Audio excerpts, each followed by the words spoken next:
de los personajes de la 4T. Gerardo Fernández Noroña precisamente mencionó en la Cámara de Diputados esto que Pablo Gómez demostró, el daño de más de 700 millones de dólares de García Luna.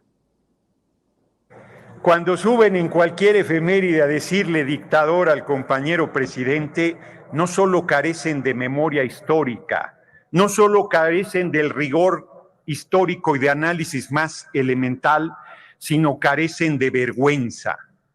Hoy, por la mañana, Pablo Gómez les demostró el daño de más de 700 millones de dólares al erario nacional hecho por García Luna.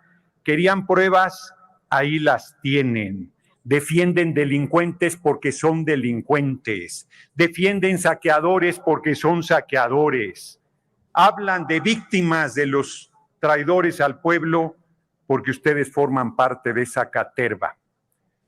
Si tuvieran un poquito de vergüenza, no subirían a hacer uso de la palabra en estas efemérides porque no tienen nada que honrar. Muchas gracias por su atención, compañeras y compañeros. Larga vida a Francisco I. Madero y al vicepresidente Pino Suárez.